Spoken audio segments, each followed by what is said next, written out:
আমি সাংবাদিকতার জায়গা থেকে বুঝি যে শেখ হাসিনার যদি মিডিয়াকে অ্যাড্রেস করতেই হয় তাহলে উনি দিল্লিতে আছেন, ইন্ডিয়ান প্রেস ওনার ফেভারে আছে, ইন্ডিয়ান সরকার ওনার ফেভার আছে, অ্যাপারেন্টলি উনার তো উচিত একটা প্রেস কনফারেন্স ডাকা, উনার তো উচিত হচ্ছে অ্যাটলিস্ট একটা ভিডিও কলে মানুষের সম্মুখীন হওয়া। উনি এই আড়ালটা কেন নিতেছেন? মানে উনি কেন একজন ফেভারেবল সাংবাদিককেও, মানে আমাদের কথা বাদ দেন, ধরেন আমি পুরা ইন্ডিয়ার সকল সাংবাদিকই তো হয়তো উনার ইন্টারভিউ নিতে চাইবেন, হয়তো বিবিসির অনেক বড় বড় সাংবাদিক যার সাথে তার পরিচয় আছে তা ইন্টারভিউ নিতে চাইবেন, উনি কেন তাদের সামনে আসতেছেন না? মানে কেন উনি সাংবাদিকদেরকে ডজ করতেছেন, মানে ইমেলের আড়ালে কেন থাকতেছেন উনি? আপনার কাছে কি মনে হয়? আপনি প্রথমে সেটার উত্তর দিয়েছেন, কারণ সাপ্লিমেন্টারি প্রশ্নর উত্তর দেওয়ার ক্ষমতা, শক্তি তার নেই। তাহলে এই ইন্টারভিউরে আমরা কেন গুরুত্ব দিব? মানে এই ইন্টারভিউ কেন আমাদের দিনের পর দিন পড়তে হবে? মানে মানে মানে এই ইন্টারভিউর মধ্যে আসে কি? মানে আমরা তো শেখ হাসিনা, মানে আমি কেন ইন্টারভিউ নিতে চাই? তারা আমি তো শেখ হাসিনাকে জিজ্ঞেস করতে চাই যে আপনি এই অর্ডার দিয়েছেন, আমি কানে শুনতেছি, এটা কেন দিয়েছেন? You have to tell me. আপনি বাংলাদেশের প্রধানমন্ত্রী বলে নিজের দাবি করছেন আরো 6 মাস বেশি পর্যন্ত, তো আপনি বাংলাদেশের প্রধানমন্ত্রী এখন কোথায় গিয়ে বুঝেছেন? এখানে হচ্ছে কি, এখানে জার্নালিজমের একটা ব্যাপার কি, যে আমরা যখন লোকাল মিডিয়ার কথা চিন্তা করি, আমার অডিয়েন্সের কথা যখন চিন্তা করি, যে আমার অডিয়েন্স হচ্ছে বাংলাদেশি অডিয়েন্স, তাহলে আমার প্রশ্ন করা, আমার ইনফরমেশন সেগুলো এক ধরনের হবে। আর আমার অডিয়েন্স যদি ইন্টারন্যাশনাল অডিয়েন্স হয়, ইংলিশ স্পিকিং লোকজন হয়, বাংলাদেশের বাইরে নন বাংলাদেশি যারা হয় তারা হয়, তখন কিন্তু আমার এডিটোরিয়াল এজেন্ডাটা একটু ডিফারেন্ট থাকে। সো ইন্টারন্যাশনাল মিডিয়াগুলোতে আপনি দেখবেন যে আমি দেখেছি অনেক সময় আমরা এমন অনেক নিউজ করতাম যেটা বাংলাদেশের মিডিয়া অনেকে হাসতো, অনেকে বলতো যে এটা আবার কি নিউজ, এটা কেন করছে না, কিন্তু সেটা ঠিকই আছে, কিন্তু সেটা ঠিকই আছে, কিন্তু আমি এটা খালেদ সাইফুল্লাহর কাছ থেকে একটু জানতে চাই যে খালেদ সাইফুল্লাহ কিছু বলতেছিলেন। আমার জাস্ট মানে ইটস কিছু মনে করবেন না কি, আমি জাস্ট প্রশ্নটা একটু করি, সেটা হচ্ছে যে বিবিসি এই ক্রেডিট নিচ্ছে যে উনি শেখ হাসিনাকে ইন্টারভিউ করতেছে, কিন্তু এটা কোন একটা ইন্টারভিউ হইলো? আপনি পাঁচটা এই ক্রেডিটটা উনি নিতেছে, বিবিসি এটা কেন ব্যাখ্যা করতেছেন না যে ওয়াই তারা শেখ হাসিনাকে রিচ করতে পারতেছে না? এটা কারণটা কি? এটা তো নিশ্চয়ই কোনো কারণ থাকবে। কোনো ইনভেস্টিগেশন কেন হইতেছে না যে শেখ হাসিনাকে তারা রিচ না করতে পারে, শেখ হাসিনা বানিয়ে আমাদেরকে কেন শোনাচ্ছে? এর কারণটা কি? জি জনাব খালেদ সাইফুল্লাহ, এটা একটু বলবেন। না, এটা আকবর ভাই বলতেছিল, আমার জাস্ট একটা কি, ধরেন আপনি যেটা বলছিলেন না, যে ধরেন আপনি যদি ইন্টারভিউ নেন, you have certain tough questions in your mind, যে জিনিসগুলো আপনি হয়তোবা করবেন, রেগুলার কোয়েশ্চেন। হ্যাঁ, আচ্ছা, রেগুলার কোয়েশ্চেন, এগুলি ইভেন টাফও না, এগুলি তারা এগুলিরই জবাব দিতে হবে। আমি তো তার এই দিল্লির আবহাওয়া জিজ্ঞাসা করব, যখন দিল্লির আবহাওয়া জিজ্ঞাসা করব। কিন্তু আপনি যখন বলছেন, মানুষের রিঅ্যাকশন দেখে আমার মনে হয়েছে যে পিপল মে হ্যাভ থট, ধরেন আপনার হাসিনার এর আগে প্রেস কনফারেন্স আপনি যেমন একটু সফট কোয়েশ্চেন দিবেন, ওইরকম কোয়েশ্চেন হয়তো বা দেওয়ার এক্সপেক্ট। জনাব সাইফুল্লাহ, আমি একটু মনে করাই দেই, 2015 সালে আমার ওই কোশ্চেনের জন্য সারা 10 বছর বিবেচিত হয়েছে এটা হচ্ছে সবচেয়ে tough question to Sheikh Hasina, এবং 2015 সালে ওই কোশ্চেনের জন্য Sheikh Hasina rest of my stay in Bangladesh কোনোদিন আমাকে কোনো অনুষ্ঠানে কখনো কোনো দাওয়াত দেওয়া হয়নি। বাট আপনি তাহলে প্রশ্নের সময়ই তো বলতেছিলেন যে আসলে না, আপনি দেখতেছেন স্বাধীনতা। না, আপনারা প্রশ্নটা কাটা দেখছেন, এটা হচ্ছে প্রবলেম। 3 দিন পরে ঢাকায়, আমি একটু ব্যাখ্যা করি তাহলে বুঝবেন, 3 দিন পরে, আকবরের হয়তো মনে থাকবে, 3 দিন পরে ঢাকায় মেয়র ইলেকশন ছিল, এবং আমরা খবর পাইতেছিলাম যে সেই মেয়র ইলেকশনটা আওয়ামী লীগ রিগ করবে। আমি শেখ হাসিনাকে জানতে চাইছিলাম যে আমরা কি ভবিষ্যতে মানে স্বাধীনভাবে রিপোর্ট করতে পারবো কিনা। শেখ হাসিনা আমার ইয়াটা বুঝতে পারেন না, উনি বলছেন যে কেন পারবেন না, এতদিন কি পারেন নাই? তাই আমি বলছি যে হ্যাঁ এতদিন পারছি, কিন্তু নিকট ভবিষ্যতে, অর্থাৎ 3 দিন পরের যে ভবিষ্যৎটা আসবে সেইখানে পারবো কিনা।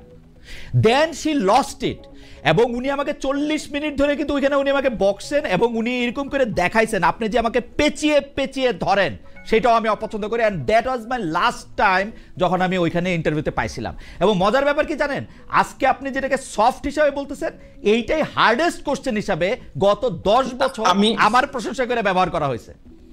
আচ্ছা, আমি এটাকে গত 10 বছর হিসাবে how I understood public reaction is, for example, ধরেন মাদুরোকে করবে, জেরেমি প্যাক্সম্যান মাদুরোকে ইন্টারভিউ করবে বললো, মানুষ ওটাতে খুশি হবে, শুনতে চাবে আসলে ইন্টারভিউতে আসলে কি প্রশ্ন করে, কি বলে। মানুষের এই ধারণাটা আছে মেবি যে হয়তোবা প্রশ্নটা অনেক কঠিন হবে না, মেবি শেখ হাসিনার আসলটা ওইখান থেকে না জনাব খালেদ সাইফুল্লাহ আপনার আর্গুমেন্ট আমি বুঝতে পারছি। আমার জন্য এই আর্গুমেন্টটা কেন কষ্টকর, আমি কষ্টের জায়গাটা আমি বলি, আমি বলি 2023 সালে আমি ছাত্রলীগের সভাপতি সাদ্দাম হোসেনকে ইন্টারভিউ করছিলাম। আমি জাস্ট তার 3-4টা যেটাকে আমি সরল প্রশ্ন মনে করি সেই সরল প্রশ্ন করছিলাম। আমাকে 1 মাস ধরে, আজকে আপনারা যেভাবে আমাকে গালাগালি করেন, ছাত্রলীগ আমাকে সেরকম 1 মাস ধরে গালাগালি করছে, কারণ আমি 3টা প্রশ্ন ক্যান করছি। কিছুদিন আগেও আমি জাস্ট বোঝার জন্য কিছুদিন আগেও আলী রিয়াজ ভাইকে যখন আপনি ইন্টারভিউতে বলছিলেন, তখনও কিন্তু ওনার কাছে বলছেন যে ওই 16-17 বছর সাংবাদিকরা তো মোটামুটি স্বাধীনভাবে প্রশ্ন মানে না না, এই যে আবারও আপনি মিসকোট করছেন, আমি শেষ করি আমি বলি আপনাকে। তারপরে আলী রিয়াজ ভাই বলছিল যে না খালেদ, আমি কিছু বই আছে যে বইগুলা আমি বাংলাদেশ থেকে পাবলিশ করতে পারতাম না, আমি বিদেশ থেকে পাবলিশ করছি, এবং পত্রিকাগুলোতে যে জিনিসগুলা এডিটোরিয়াল হিসাবে পাবলিশ হয় কিছু জিনিস তারা এখানে পাবলিশ করতো না। আমি বলছি মানুষের পারসেপশন কোন জায়গা থেকে আসতে পারে এই বিষয়ে। না না জনাব সাইফুল্লাহ, আমি আপনাকে পরিষ্কার করি, আলী রিয়াজ আমার সরাসরি শিক্ষক। আমি জনাব আলী রিয়াজকে বলছি যে আপনি কি মনে করেন আমাদের মিডিয়ার স্বাধীনতা কেমন হওয়া উচিত? এই মিডিয়ার স্বাধীনতাকে এমন হওয়া উচিত যেখানে জনাব মতিউর রহমান চৌধুরী বলতেছেন যে আমরা তো কোনো উপদেষ্টার বিরুদ্ধে কোনো কিছু বলতে পারি না। উনি বলছে যে এই যে আপনাকে এই প্রশ্ন আমাকে আপনি করতে পারলেন, এরকম একটা সময় তো গত 15 বছরে ছিল না। আমি বলছি স্যার এটা কি ঠিক বললেন? গত 15 বছরেও তো আমরা শেখ হাসিনার বিরুদ্ধে ইতস্তত বিক্ষিপ্ত রিপোর্ট দেখছি, কিন্তু স্যার আমরা কিন্তু দেখছি রূপপুরের বালিশ নেওয়া কথা, আমরা কিন্তু দেখছি সোনার চোরাচালানির কথা, আমরা যত কিছু শেখ হাসিনার এগেস্টে জানি সেটা কিন্তু মিডিয়ার এগেস্টেই জানি। উনি আমাকে কি বললেন জানেন? উনি আমাকে বললেন আপনার কথা কিন্তু ফেসিবাদের পক্ষে চলে যাচ্ছে। আমি দেখছি, আমি ওইটা ইন্টারভিউ না না, এখন আপনি আবার এটা আমাকে কোট করতেছেন। প্রবলেম হচ্ছে ওটুক জায়গা কাইটে আমাকে শিখানো হয়েছে সাংবাদিকতা, সেটা উনি বলতেছেন। প্রফেসর আলী রিয়াজ আমার শিক্ষক বটে, কিন্তু সাংবাদিকতা উনার চেয়ে আমি বেশি দিন করছি।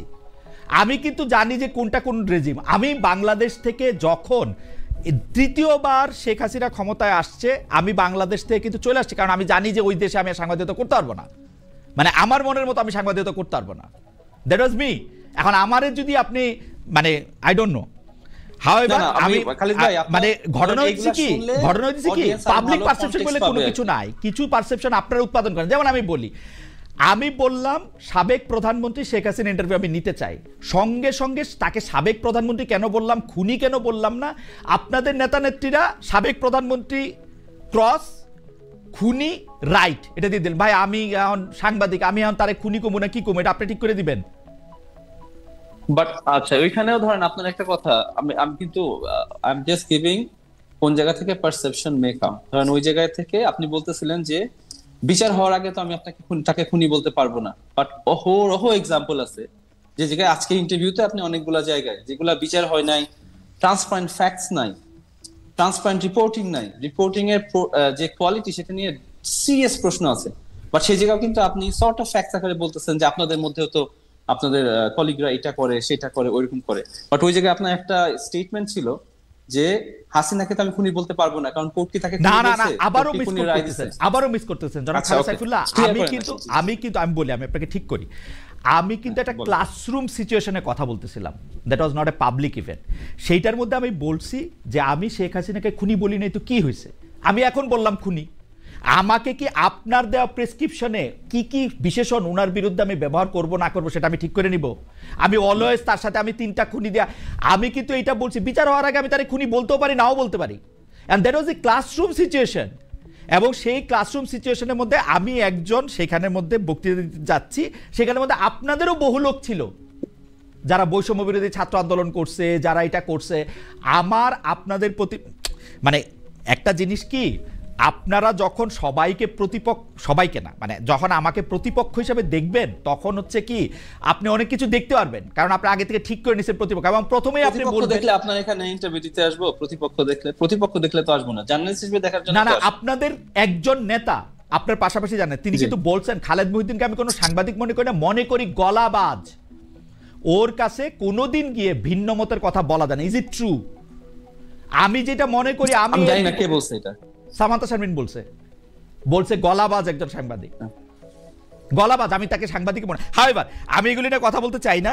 আমি খালিদ ভাই আমাকে জাস্ট একটা মিনিট সময় দিন। জি জি প্লিজ। আমি জাস্ট ফর ক্লারিফিকেশন, মানে আলোচনা তো হচ্ছিল, মানে আই অবজার্ভ হচ্ছিল ডিফারেন্ট থিংস, ওই জায়গা থেকে আমার মনে হলো যে আপনাকে, আমি নিজে হচ্ছিল যেটা দেখছি, আমি নিজের কিউরিওসিটিটা হচ্ছিল একটু দেখা, ওই জন্য ওই জিনিসগুলো জিজ্ঞেস করা।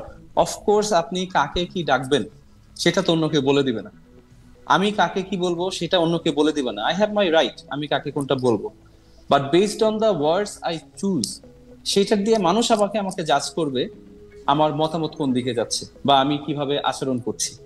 সো ইট জাস্ট হচ্ছিল গোজ ইন দোজ ডিরেকশনস আর কি, আমি ওইটাই বলার জন্য। Thank you. ঠিক আছে, আমি শেষ প্রশ্নে বা প্রসঙ্গে আসি। সেটা হচ্ছে যে আমাদের একটু দর্শকদের কাছে একটু ক্ষমা চাই নিতেছি, যে এটা একটা ব্যক্তিগত আলাপচারিতা, আমি আসলে এগুলির ব্যাপারে কখনোই কথা বলতে চাই না। আমার ঘটনা হয়েছে কি, শুধু শেষ কথাটা বলি, বাংলাদেশের একজন সাবেক সংসদ সদস্য তিনি আমাকে নিয়ে একটা ভিডিও বানাইছেন। ভিডিওর মধ্যে তিনি বললেন, খালেদ বাংলাদেশে হ্যান ত্যান, সে বলছিলেন যে কোনো সাংবাদিক আওয়ামী লীগের মানে শেখ হাসিনা ইন্টারভিউ নিতে চাবেন না, অথচ আমি পুরো উল্টা কথা বলছি। আমি বলছি কোন সাংবাদিক নিতে চাবেন না, তো উনি ওইটাকে আবার এটা ব্যাখ্যা করে এটা বানাইছেন যে কোনো সাংবাদিক নিতে চাবেন না। এইটা বইলা উনি বলছেন যে এখন কি হবে আমার, এখন মানে উনি তো অনেক জায়গায় ইন্টারভিউ দিতেছেন। হাওয়েভার